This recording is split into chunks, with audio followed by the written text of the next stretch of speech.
Samozrejme, myslím si, že sme podali dominantný výkon, že sme boli lepší o všetky 3 tretiny a zaslúžili sme dnes vyhrali.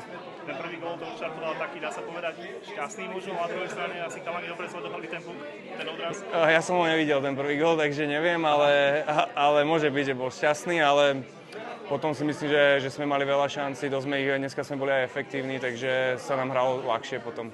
Každý gól dal iný strelec, aj ty sa teda presadil, tak asi aj to ukazuje tú silu. Tak je dobré, že sme sa teraz trošku rozstrelali, lebo mali sme takú menšiu krízu s gólmi, takže verím, že to do play-off takto nejak bude pokračovať. Tu v Trenčine vám ale tie góly padajú, takže asi vám to tu nejako sedí.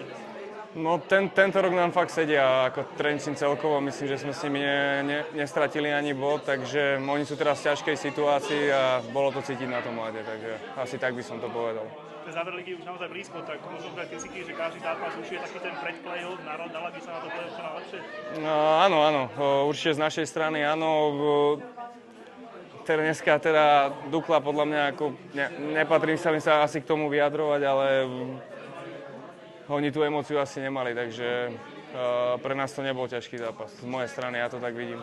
Myslím, že keď tak neskoroval, ale možno na druhej strane nemrzí ťa, že ten Lakuveň nevychytal šada, lebo predsa dneska si vlastne zaslúžila ten výkon. Presne, Kuvi nás držal celý zápas, Dukla tam mala svoje šance, takže musíme hrať viac pre neho na konci a obetovať sa trošku, hrať zodpovednejšie, lebo on si tú nulu zaslúžil, bohužiaľ dostal jeden gól. No. Žunka na olympiáde vychytal viacerých top strelcov z NHL, ty si ho prekonal, možno aj bereš to tak, že si prekonal brankára, ktorý si takýto proti tým najlepší?